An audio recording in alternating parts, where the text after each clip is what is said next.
Ang gawain ng Diyos, ang disposisyon ng Diyos, at ang Diyos mismo. Ikatlo,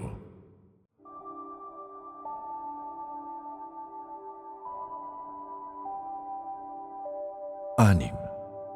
Ang sermon sa bundok. Una, ang mga kapahayagan. Mateo, Kapitulo 5, versikulo 3 hanggang 12. Ikalawa, asin at ang ilaw. Mateo, Kapitulo 5, versikulo 13 hanggang 16. Ikatlo, kautusan. Mateo, Kapitulo 5, versikulo 17 hanggang 20. Ikaapat, galit. Mateo, Kapitulo 5, versikulo 21 hanggang 26.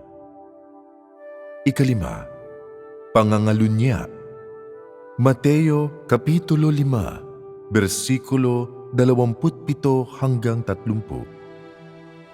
Ikaanim, diborsyo. Mateo, Kapitulo 5, versikulo 31 hanggang 32. Ikapito, mga pangako. Mateo, Kapitulo 5, versikulo 33 hanggang 37. Ikawalo, mata sa mata. Mateo, Kapitulo 5, versikulo 38 hanggang 42. Ikasyam, mahalin mo ang iyong mga kaaway. Mateo, Kapitulo 5, versikulo 43 hanggang 48. Ikasampu, ang tagubilin tungkol sa pag-aabuloy. Mateo, Kapitulo 6, versikulo 1 hanggang 4. Ikalabing isa, panalangin. Mateo, Kapitulo 6, versikulo 5 hanggang 8. Pito, ang mga talinghaga ng Panginoong Hesus. Una, ang talinghaga ukol sa manghahasik. Mateo, Kapitulo 13, versikulo 1 hanggang 9. Ikalawa, ang talinghaga ukol sa mga panirang damo. Mateo, Kapitulo 13, versikulo 24 hanggang 30. Ikatlo, ang talinghaga ukol sa binhi ng mustasa. Mateo, Kapitulo 13, versikulo 31 hanggang 32. Ikaapat, ang talinghaga ukol sa lebadura.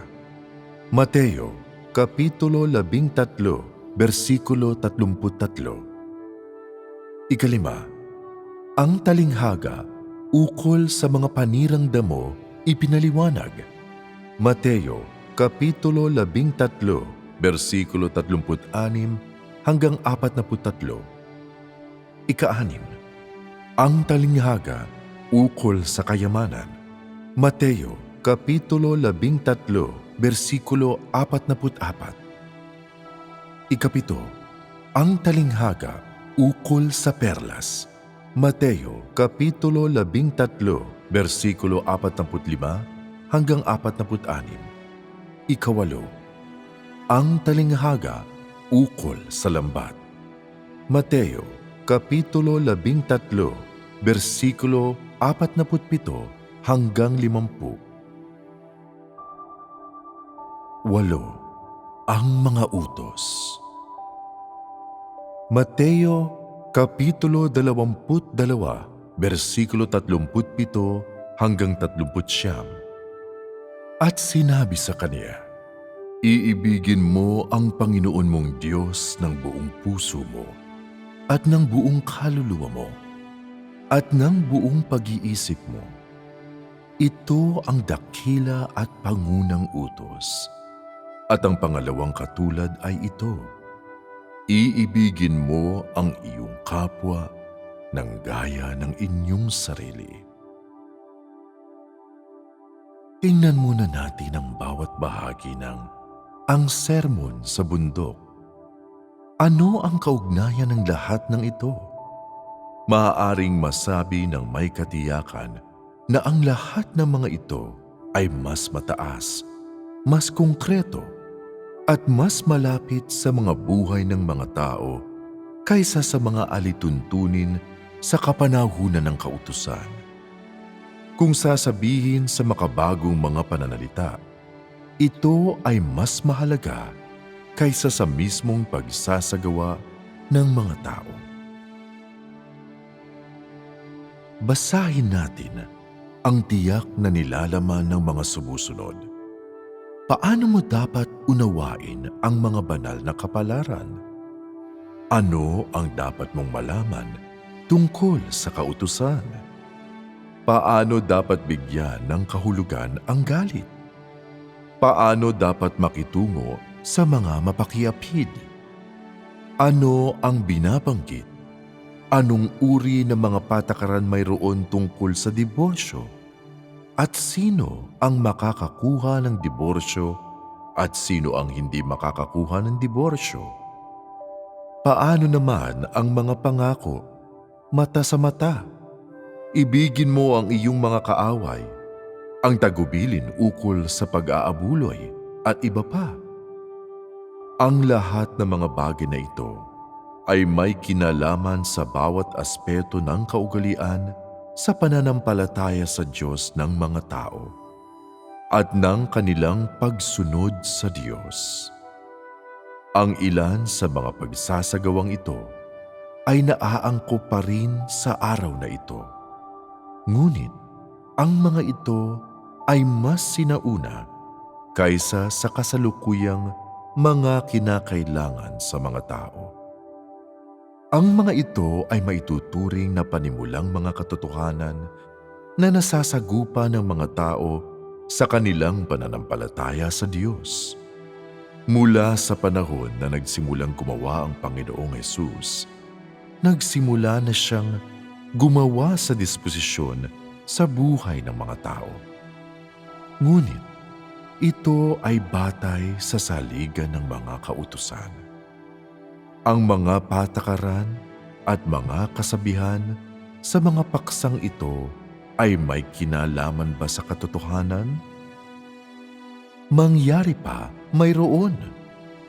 Ang lahat ng naunang mga alituntunin, mga panuntunan, at ang sermon sa kapanahunan ng biyaya ay may kinalamang lahat sa disposisyon ng Diyos at kung ano ang mayroon at kung ano siya at mangyari pa sa katotohanan.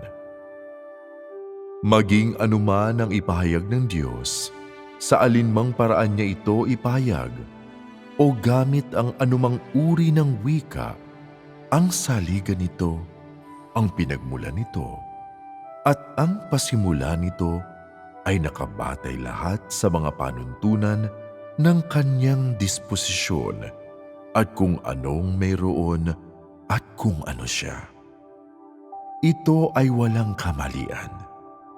Kaya kahit na ngayong ang mga bagay na ito na kanyang sinabi ay parang medyo mababaw, hindi mo pa rin masasabi na hindi sila ang katotohanan, sapagkat sila ay mga bagay na kailangan para sa mga tao sa kapanahunan ng biyaya nang upang malugod ang kalooban ng Diyos at upang makamit ang isang pagbabago sa kanilang disposisyon sa buhay.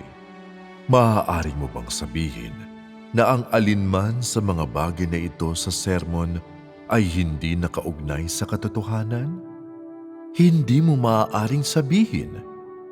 Ang bawat isa sa mga ito ay ang katotohanan sapagkat ang lahat ng mga ito ay mga kinakailangan ng Diyos para sa sangkatauhan. Silang lahat ay mga panuntunan at isang saklaw na ibinigay ng Diyos para kung paano umasal ang sarili at kinakatawan nila ang disposisyon ng Diyos. Gayunman, batay sa antas ng kanilang paglago sa buhay sa panahong iyon. Nagawa lamang nila na tanggapin at maunawaan ang mga bagay na ito. Sapagkat ang kasalanan ng sangkatauhan ay hindi pa nalulunasan. Maaari lamang ibigay ng Panginoong Hesus ang mga salitang ito at maaari lamang niyang gamitin ang gayong kasimpleng mga aral sa gitna ng ganitong saklaw upang sabihin sa mga tao sa panahong iyon kung paano sila dapat kumilos. Ano ang dapat nilang gawin? Sa gitna ng aling mga panuntunan at saklaw nila dapat gawin ang mga bagay. At kung paano sila dapat maniwala sa Diyos at matugunan ang kanyang mga kahilingan. Ang lahat ng ito ay napagpapasyahan batay sa tayog ng sangkatauhan sa panahong iyon. Ito ay hindi madali para sa mga taong nabubuhay sa ilalim ng kautusan na tanggapin ang mga aral na ito. Kaya kung ano ang itinuro ng Panginoong Hesus ay kailangang manatili sa gitna ng saklaw na ito. Susunod, titingnan natin kung ano ang nasa ang mga talinghaga ng Panginoong Hesus. Ang una ay ang talinghaga ukol sa manghahasik. Ito ay isang kawili-wiling talinghaga. Ang paghahasik ng mga binhi ay isang karaniwang pangyayari sa buhay ng mga tao. Ang ikalawa ay ang talinghaga ukol sa mga panirang damo. Kung ang pag-uusapan natin ay ukol sa kung ano ang mga panirang damo, ang sino man na nakapaghasik ng mga pananim at ang mga matatanda ay makaaalam. Ang ikatlo ay ang talinghaga ukol sa buto ng mustasa. Alam ninyong lahat kung ano ang mustasa, tama? Kung hindi nyo alam, maaari ninyong tingnan sa pamamagitan ng Biblia. Para sa ikaapat, ang talinghaga ukol sa lebadura. Nalalaman ng karamihan sa mga tao na ang lebadura ay ginagamit sa pagbuburo. Ito ay isang bagay na ginagamit ng mga tao sa kanilang mga pang-araw-araw na buhay. Ang lahat ng mga talinghaga sa ibaba, kasama na ang ika-6, ang talinghaga ukol sa kayamanan, ang ika-7, ang talinghaga ukol sa perlas, at ang ika-8, ang talinghaga ukol sa lambat, ay iginuhit lahat mula sa mga buhay ng mga tao. Silang lahat ay mula sa tunay na buhay ng mga tao. Anong uri ng larawan ang ipinipinta ng mga talinghagang ito? Ito ay isang larawan ng Diyos na naging isang normal na tao at namumuhay kasama ng sangkatauhan, gamit ang wika ng isang normal na buhay, gamit ang wika ng tao upang makipag-usap sa mga tao, at upang ipagkaloob sa kanila kung ano ang kanilang kailangan. Nang maging tao ang Diyos at nabuhay sa gitna ng sangkatauhan sa mahabang panahon, pagkatapos na maranasan at masaksihan ang iba't ibang mga paraan ng pamumuhay ng mga tao, ang mga karanasang ito ay naging kanyang batayang aklat sa pagbabagong anyo ng kanyang wika na may pagka-Diyos sa wika ng tao.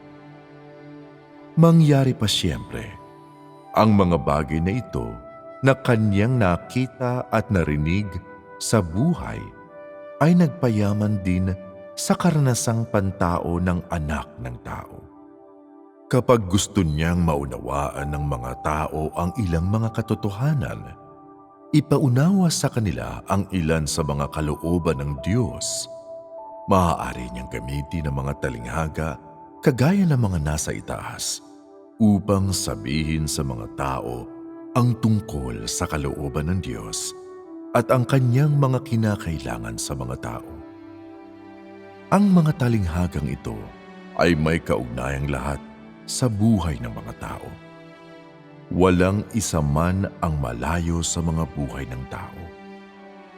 Nang ang Panginoong Hesus ay namuhay kasama ng sangkatauhan, nakita niya ang mga magsasaka na inaasikaso ang kanilang mga bukirin. Alam niya kung ano ang mga panirang damo at kung ano ang lebadura. Naiintindihan niya na gusto ng mga tao ang kayamanan. Kaya ginamit niya pareho ang mga talinghaga ukol sa kayamanan at ukol sa perlas. Malimit niyang makita ang mga mangingisda na naghahagis ng kanilang mga lambat at iba pa. Nakita ng Panginoong Hesus ang mga aktibidad na ito sa mga buhay ng sangkatauhan. At naranasan din niya ang gayong uri ng buhay. Siya ay kagaya ng bawat iba pang normal na tao. Naranasan ang pagkain ng 3 beses isang araw ng tao at mga pang-araw-araw na gawain. Personal niyang naranasan ang buhay ng isang karaniwang tao at nasaksihan niya ang mga buhay ng iba.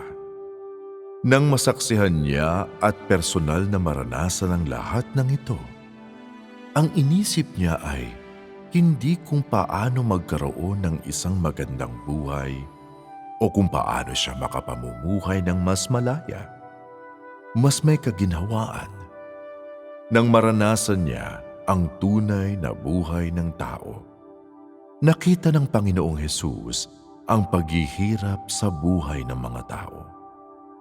Nakita niya ang paghihirap, ang kaabahan, at ang kalungkutan ng mga tao sa ilalim ng katiwalian ni Satanas. Nabubuhay sa ilalim ng sakop ni Satanas at nabubuhay sa kasalanan. Habang personal niyang nararanasan ang buhay ng tao, naranasan din niya kung gaano kahina ang mga tao na nabubuhay sa kalagitnaan ng katiwalian. At nakita niya at naranasan ang kapisan nilang nabubuhay sa kasalanan na nangaligaw sa pagpapahirap ni Satanas ng masama. Nang makita ng Panginoong Hesus ang mga bagay na ito, nakita ba niya sila gamit ang kanyang pagkadiyos o ang kanyang pagkatao? Ang kanyang pagkatao ay talagang umiral. Ito ay buhay na buhay. Maaari niyang maranasan at makita ang lahat ng ito. At mangyari pa, nakita rin niya sa kanyang diwa at sa kanyang pagkadiyos. Iyon ay si Kristo mismo. Nakita ito ng Panginoong Hesus ang tao. At ang lahat ng kanyang nakita ang nakapagpadama sa kanya sa kahalagahan at pangangailangan sa gawain na kanyang tinanggap sa pagkakataong ito sa katawang tao. Bagamat nalalaman niya sa sarili niya na ang pananagutan na kailangan niyang tanggapin sa katawang tao ay napakalawak at gaano kalupit ang pagdurusa na kanyang haharapin, nang kanyang makita na ang sangkatauhan ay mahina sa kasalanan, nang kanyang makita ang pagiging aba ng kanilang mga buhay at ang kanilang mahinang pagpupunyagi sa ilalim ng kautusan, nakadama siya ng iba yung kadalamhatian. At lalo siyang naging sabik na mailigtas ang sangkatauhan mula sa kasalanan. Hindi alintana anumang uri ng hirap ang kanyang haharapin o kung anumang uri ng hapis ang kanyang daranasin. Lalo siyang naging determinado na tubusin ang sangkatauhang nabubuhay sa kasalanan. Sa panahon ng prosesong ito, maaari mong masabi na nagsimulang maintindihan ng Panginoong Hesus nang lalong mas malinaw ang gawain na kailangan niyang gawin at kung ano ang ipinagkatiwala sa Kanya. Lalo ding nadagdagan ang Kanyang kasabikan na makumpleto ang gawain na Kanyang tinanggap upang akuin ang lahat ng kasalanan ng sangkatauhan, upang ibayad sala sa sangkatauhan, upang hindi na sila mabuhay sa ilalim ng pagkakasala at malimutan ng Diyos ang kasalanan ng tao dahil sa handog ukol sa kasalanan nagpahintulot sa Kanya upang ipagpatuloy ang Kanyang gawain sa pagliligtas sa sangkatauhan. Maaaring masabi na sa puso ng Panginoong Hesus, nakahanda siyang ialay ang sarili niya para sa sangkatauhan, upang isakripisyo ang sarili niya. Nakahanda din siyang umakto bilang handog para sa kasalanan, magpapako sa krus at sabik siyang makumpleto ang gawain ito. Nang makita niya ang miserableng kalagayan ng buhay ng mga tao, mas lalo niyang ginusto na matupad ang kanyang misyon kaagad-agad nang walang pagkaantala kahit isang sandali o saglit. Nang magkaroon siya ng gayong pakiramdam ng pagmamadali, hindi niya inisip kung gaano kalaki ang kanyang magiging pasakit. At hindi niya inisip pa kung gaano kadaming kahihiyan ang kailangan niyang tiisin. Mayroon lamang siyang pinanghahawakang isang paninindigan sa kanyang puso. Hanggat inaalay niya ang kanyang sarili, hanggat siya ay ipinako sa krus bilang isang handog sa pagkakasala, ang kalooban ng Diyos ay maisasakatuparan at magagawa niyang makapagpasimula ng panibagong gawain. Ang mga buhay ng sangkatauhan sa kasalanan, ang kanilang kalagayan sa pag-iral sa kasalanan ay lubos na mababago. Ang kanyang paninindigan at kung ano ang pinagpasyahan niyang gawin ay may kaugnayan sa pagliligtas sa tao. At mayroon lamang siyang isang layunin upang ipatupad ang kalooban ng Diyos nang upang magawa niyang matagumpay na maumpisahan ang susunod na yugto sa kanyang gawain. Ito ang kung ano ang nasa isip ng Panginoong Hesus sa panahong iyon.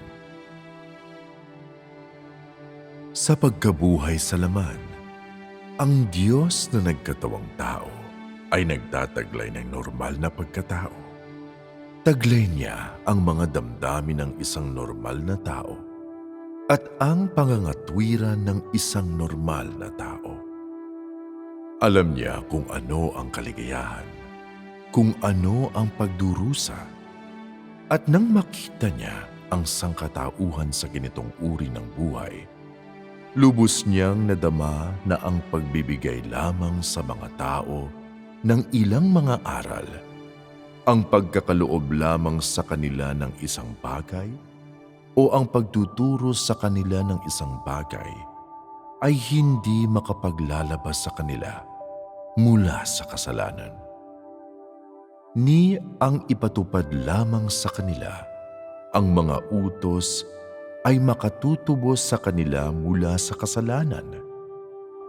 Nang akuin lamang niya ang kasalanan ng sangkatauhan at naging kagaya ng makasalanang laman, nagawa niyang ipagpalit ito para sa kalayaan ng sangkatauhan at ipagpalit ito para sa kapatawaran ng Diyos sa sangkatauhan. Kaya pagkatapos maranasan at masaksihan ng Panginoong Hesus ang buhay ng mga tao sa kasalanan, naroroon ang matinding pagnanais na nahayag sa kanyang puso upang tulutan ng mga tao na alisin ang kanilang mga sarili sa pakikipagbuno sa kasalanan. Ang pagnanais na ito ang lalong nagpadama sa kanya na dapat siyang mapunta sa krus at akuin ang kasalanan ng tao sa lalong madaling panahon. Kaagad-agad, ito ang mga saloobin ng Panginoong Hesus sa panahong iyon. Pagkatapos niyang mamuhay kasama ng mga tao at nakita, narinig at naramdaman ang paghihirap ng buhay ng mga tao sa kasalanan. Na ang Diyos na nagkatawang tao ay maaaring magtaglay ng ganitong uri ng kalooban para sa sangkatauhan, na magagawa niyang ipahayag at ibunyag ang ganitong uri ng disposisyon. Ito ba ay isang bagay na maaaring taglayin ng isang karaniwang tao? Ano ang iisipin ng isang karaniwang tao sa pamumuhay sa ganitong uri ng kapaligiran? Ano ang kanilang iisipin? Kung ang lahat ng mga ito ay haharapin ng isang karaniwang tao, titingnan ba nila ang mga suliranin mula sa isang mataas na pananaw? Siguradong hindi. Bagamat ang kaanyuan ng Diyos na nagkatawang tao ay eksaktong kagaya ng sa tao, natututuhan niya ang kaalamang pantao at nagsasalita sa wika ng tao, at minsan ay ipinapahayag pa niya ang kanyang mga ideya sa pamamagitan ng mga pamamaraan at pagpapahayag ng sangkatauhan. Ang paraan kung paano niya nakikita ang mga tao, ang diwa ng mga bagay, at kung paano nakikita ng mga tiwaling tao ang sangkatauhan at ang diwa ng mga bagay, ay lubos na hindi magkapareho. Ang kanyang pananaw at ang taas kung saan siya nakatindig ay isang bagay na hindi matatamo para sa isang tiwaling tao. Ito ay dahil sa ang Diyos ay katotohanan. Ang katawang tao na kanyang isinusuot ay nagtataglay din ng diwa ng Diyos. At ang kanyang mga saloobin at yaong inihahayag ng kanyang pagkatao ay katotohanan din naman. Para sa mga tiwaling tao, ang kanyang ipinapahayag sa katawang tao ay mga panustos ng katotohanan at ng buhay. Ang mga panustos na ito ay hindi lamang para sa isang tao, kundi para sa buong sangkatauhan. Para sa sinumang tiwaling tao, sa kanyang puso ay mayroon lamang mangilan-ngilang mga tao ang nakakasama niya. Mayroon lamang iilang mga tao ang pinahahalagahan niya, na ipinagmamalasakit niya. Kapag ang sakuna ay tanaw na, una niyang iniisip ang sarili niyang mga anak, asawa o mga magulang, at ang isang lalong mapagkawang gawang tao ay iisipin lamang ang ilan sa mga kamag-anak o isang mabuting kaibigan. Mag-iisip pa ba siya ng iba? Hindi kailanman. Sapagkat ang mga tao ay, kung tutuusin, mga tao, at makatitingin lamang sila sa lahat ng bagay mula sa pananaw at mula sa tangkad ng isang tao. Gayunman, ang Diyos na nagkatawang tao ay lubos na naiiba mula sa isang taong tiwali.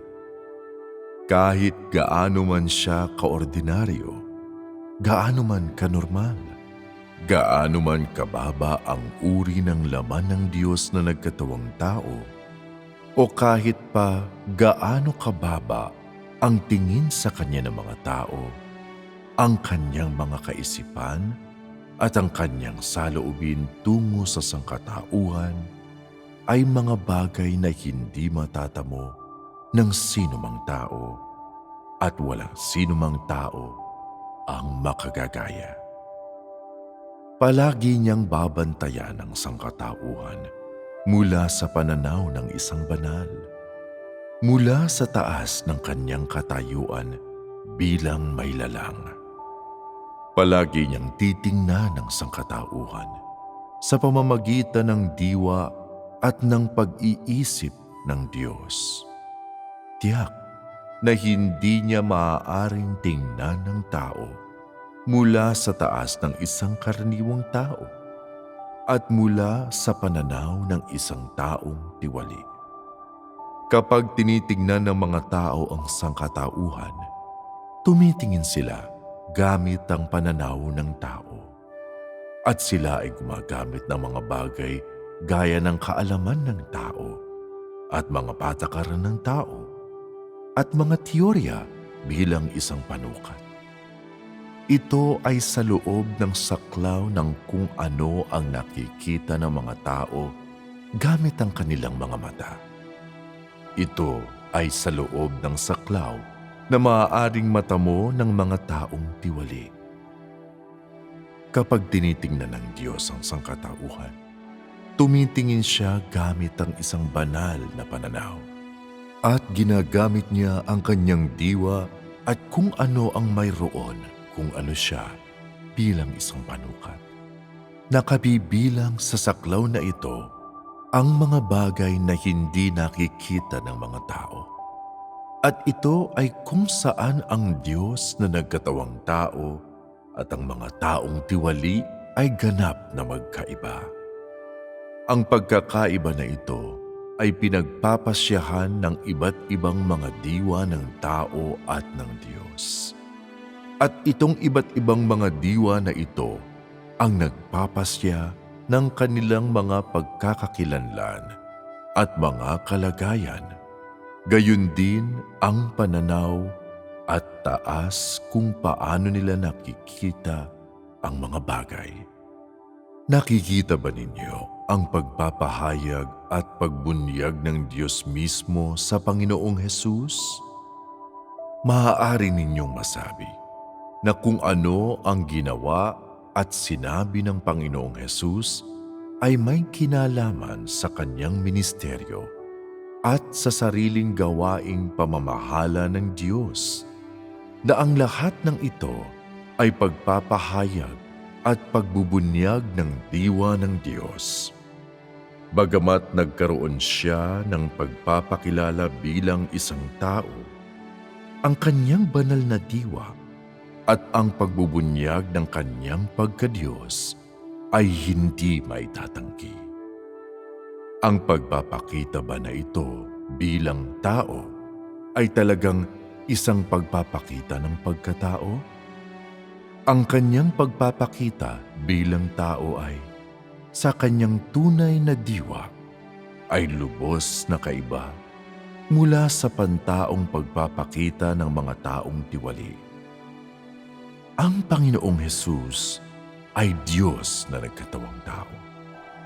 At kung siya ay talagang naging isa sa karaniwan, mga taong tiwali, magagawa ba niyang makita ang buhay ng mga tao sa kasalanan mula sa isang banal na pananaw? Siguradong hindi. Ito ang pagkakaiba sa pagitan ng anak ng tao at ng karaniwang mga tao. Ang mga taong tiwali ay nabubuhay lahat sa pagkakasala. At kapag ang sino man ay nakakakita ng kasalanan, wala silang tiyak na damdamin ukol rito. Silang lahat ay magkakatulad, gaya lamang ng isang baboy na naninirahan sa putik na hindi nakadadama ng pagkaasiwa o ng pagiging marumi. Kumakain ito ng mabuti at nakakatulog ng husto. Kapag nililinis ng sino man ang koral, ang baboy ay hindi talaga mapapalagay ang loob. At hindi ito mananatiling malinis. Hindi magtatagal. Muli itong magpapagulong-gulong sa putik, lubos na palagay ang loob, sapagkat ito ay isang maruming nilalang. Kapag nakakakita ng baboy ang mga tao, dama nila na ito ay marumi. At kung lilinisin mo ito, hindi magiging maganda ang pakiramdam ng baboy. Ito ang dahilan kung bakit hindi nag-aalaga ng baboy ang mga tao sa kanilang bahay. Ang paraan ng pagtingin ng mga tao sa mga baboy ay palaging kaiba mula sa kung ano ang nararamdaman ng mga baboy sa kanilang sarili. Sapagkat ang mga tao at mga baboy ay hindi magkauri. At sapagkat ang nagkatawang tao na anak ng tao ay hindi kauri ng taong tiwali, ang Diyos na nagkatawang tao lamang ang makatitindig mula sa isang banal na pananaw at makatatayo mula sa taas ng Diyos upang makita ang sangkatauhan, upang makita ang lahat ng bagay. Nang ang Diyos ay naging tao at namuhay sa gitna ng sangkatauhan, anong pagdurusa ang kanyang naranasan sa katawang tao? Naintindihan ba ng sino man? Sinasabi ng ilang mga tao na ang Diyos ay nagdusa ng husto at bagamat siya ang Diyos mismo, hindi naiintindihan ng mga tao ang kanyang diwa at palagi siyang itinuturing bilang isang tao na nagpapadama sa kanya na inaapi at nagkasala. Sinasabi nila na ang pagdurusa ng Diyos ay talagang sobra. Ang ibang mga tao ay nagsasabi na ang Diyos ay inosente at walang sala. Ngunit siya ay nagdusa kagaya ng mga tao at nagtiis ng pag-uusig, paninirang puri at mga kahihiyan kasama ng sangkatauhan. Sinasabi nila na siya din ay nagbata ng mga maling akala at ng mga pagsuway ng kanyang mga tagasunod. Ang pagdurusa ng Diyos ay talagang hindi masusukat. Tila hindi ninyo talagang naiintindihan ang Diyos. Sa katunayan, ang pagdurusa na ito na inyong sinasabi ay hindi itinuturing bilang isang tunay na pagdurusa para sa Diyos. Sapagkat may mas malaking pagdurusa kaysa dito. Kung gayon ay, ano ang totoong pagdurusa para sa Diyos mismo? Ano ang tunay na pagdurusa para sa laman ng Diyos na nagkatawang tao? Para sa Diyos, ang hindi pagkaunawa sa Kanya ng sangkatauhan ay hindi ibinibilang na pagdurusa at ang pagkakaroon ng mga tao ng ilang maling akala ukol sa Diyos ay hindi ibinibilang na pagdurusa. Gayunman, madalas na nadarama ng mga tao na ang Diyos ay nagdanas ng malaking kawalang katarungan. Na ng panahong ang Diyos ay nasa katawang tao, hindi niya maipakita ang kanyang pagkatao sa sangkatauhan at tinulutan silang makita ang kanyang kadakilaan. At ang Diyos ay buong kababaang loob na nagtatago sa isang walang kabuluhang laman. Kaya maaaring ito ay napakahirap para sa Kanya. Isinasa puso ng mga tao ang kung ano ang kanilang naiintindihan at kung ano ang kanilang nakikita sa pagdurusa ng Diyos. at nagbibigay ng samut-saring simpatya sa Diyos at madalas nag-aalay pa ng kaunting papuri para rito. Sa katotohanan, mayroong kaibahan. Mayroong agwat sa pagitan ng kung ano ang pagkaintindi sa pagdurusa ng Diyos at kung ano ang kanyang tunay na nararamdaman. Sinasabi ko sa inyo ang katotohanan. Para sa Diyos, hindi alintana kung ito ang Espiritu ng Diyos o ang laman ng Diyos na nagkatawang tao. Ang pagdurusa na iyon ay hindi tunay na pagdurusa. Kung ganoon, ano talaga ang dinanas ng Diyos? Pag-usapan natin ang pagdurusa ng Diyos mula lamang sa pananaw ng Diyos na nagkatawang tao. Nang ang Diyos ay naging tao, ang pagiging isang karaniwan, normal na tao, pamumuhay sa gitna ng sangkatauhan, kasama ng mga tao, hindi ba niya nakikita at nararamdaman ang mga pamamaraan ng mga tao, mga kautusan at mga filosofiya para mabuhay?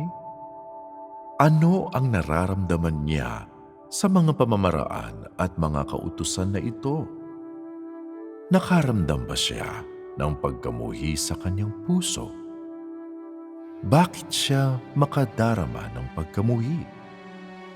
Ano-ano ba ang mga pamamaraan at mga kautusang ito ng mga tao para mamuhay? Sa anong mga panuntunan ba sila nag-ugat? Ano ang kanilang batayan? Ang mga pamamaraan ng mga tao, mga kautusan at iba pa para mabuhay, ang lahat ng ito ay nilikha batay sa lohika ni Satanas, kaalaman at filosofiya. Ang mga taong nabubuhay sa ilalim ng ganitong uri ng mga kautusan ay walang pagkatao, walang katotohanan. Sinasalungat nilang lahat ang katotohanan at mga laban sa Diyos. Kapag tiningnan natin ang diwa ng Diyos, makikita natin na ang kanyang diwa ay ang kabaligtaran ng lohika ni Satanas, kaalaman at filosofiya. Ang kanyang diwa ay puno ng pagkamatuwid, katotohanan at kabanalan, at iba pang mga katotohanan sa lahat ng mga positibong bagay. Ang Diyos, taglay ang diwang ito at namuhay sa gitna ng gayong sangkatauhan. Ano ang naramdaman niya sa kanyang puso? Hindi ba ito puno ng pagdurusa? Ang kanyang puso ay nagdurusa. At ang pagdurusang ito ay isang bagay na walang sino man ang makaiintindi at makatatanto. Sapagkat ang lahat ng bagay na kanyang kinakaharap, nasasagupa, naririnig, nakikita at nararanasan ay katiwalian ng lahat ng sangkatauhan, kasamaan at ang kanilang paghihimagsik, laban at pagsalangsang sa katotohanan. Ang lahat ng nanggagaling sa mga tao ay ang pinagmumula ng kanyang pagdurusa. Na ang ibig sabihin, sapagkat ang kanyang diwa ay hindi katulad ng sa mga taong tiwali, ang katiwalian ng mga tao ay naging sanhi ng kanyang pinakamalaking pagdurusa. Nang ang Diyos ay maging tao, nagagawa ba niyang makahanap ng isang tao na may kaparehong wika sa Kanya? Hindi ito masusumpungan sa gitna ng sangkatauhan. Walang masusumpungan na maaaring makipagniig, na maaaring magtaglay ng ganitong palitan sa Diyos. Anong uri ng damdamin ang sasabihin mong mayroon ng Diyos? ang mga bagay na tinatalakay ng mga tao na kanilang iniibig, na kanilang hinahangad at kinakasabikan ay may kinalamang lahat sa kasalanan. May mga tunguhing masama. Kapag kinakaharap lahat ito ng Diyos, hindi ba ito parang isang kutsilyo sa kanyang puso? Sa harap ng ganitong mga bagay, maaari ba siyang magtaglay ng kaligayahan sa kanyang puso? Makahahanap ba siya ng kaaliwan? Yaong mga nabubuhay kasama niya ay mga taong puno ng pagiging rebelyoso at kasamaan. Paanong hindi magdurusa ang kanyang puso? Gaano ba talaga kalaki ang pagdurusang ito? At sino ang mayroong pakialam dito? Sino ang makikinig? At sino ang magpapahalaga nito? Hindi kailanman maiintindihan ng mga tao ang puso ng Diyos. Ang kanyang pagdurusa ay isang bagay na tiyak, hindi magagawang pahalagahan ng mga tao. Ang pagiging malamig at manhid ng sangkatauhan ang nagiging sanhi ng lalong pagsidhi ng pagdurusa ng Diyos. Mayroong ilang mga tao na madalas nakikisimpatya sa paghihirap ni Kristo sapagkat mayroong isang talata sa Biblia na nagsasabing, may mga lungga ang mga zora at may mga pugad ang mga ibon sa langit. Datapwat ang anak ng tao ay walang kahiligan ang kanyang ulo. Kapag naririnig ito ng mga tao, isinasa puso nila ito at naniniwala sila na ito ang pinakamalaking pagdurusa na binata ng Diyos at ang pinakamalaking pagdurusa na binata ni Jesus. Ngayon, sa pagtingin rito mula sa pananaw ng mga katotohanan, gayon nga ba? Hindi naniniwala ang Diyos na ang mga paghihirap na ito ay pagdurusa. Hindi siya kailanman nagreklamo laban sa kawalang katarungan para sa mga paghihirap ng katawang tao. At hindi niya kailanman pinagbayad ng mga tao o ginantimpalaan siya ng anumang bagay. Gayunman, nang kanyang masaksihan ang lahat ng bagay sa sangkatauhan, ang tiwaling mga buhay at ang kasamaan ng mga taong tiwali, nang kanyang masaksihan na ang sangkatauhan ay nasa mahigpit na paghahawak ni Satanas at ibinilanggo ni Satanas at hindi makatakas, na ang mga taong nabubuhay sa pagkakasala ay hindi alam kung ano ang katotohanan, hindi niya kayang tiisin ang lahat ng mga kasalanang ito. Ang kanyang pagkamuhi sa mga tao ay nadaragdagan araw-araw. Ngunit kailangan niyang batahin ang lahat ng ito. Ito ang pinakamatinding pagdurusa ng Diyos. Hindi magawa ng Diyos na ganap na ipahayag maging ang tinig ng kanyang puso o ang kanyang mga damdamin sa kalipunan ng kanyang mga tagasunod. At walang sino man sa kanyang mga tagasunod ang tunay na makauunawa sa kanyang pagdurusa. Walang sino man ang nagtangkaman lang na intindihin o aliwin ang kanyang puso.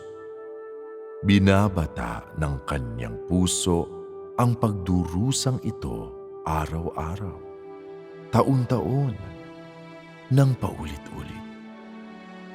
Ano ang inyong nakikita sa lahat ng ito? Ang Diyos ay hindi humihiling sa mga tao ng anumang kapalit para sa kung ano ang kanyang naibigay. Ngunit dahil sa diwa ng Diyos, tiyak na hindi niya pahihintulutan ang kasamaan ng sangkatauhan, katiwalian at kasalanan. Ngunit makararamdam ng iba yung pagkamuhi at pagkasuklam na magbibigay daan sa puso ng Diyos at sa kanyang katawang tao na nagbabata ng hindi matapos-tapos na pagdurusa. Nakikita ba ninyo ang lahat ng ito? Malamang kaysa hindi, wala nakakakita sa inyo nito. Sapagkat walang sino man sa inyo ang tunay na nakakaunawa sa Diyos. Sa paglipas ng panahon, unti-unti ninyong mararanasan ito sa inyong mga sarili.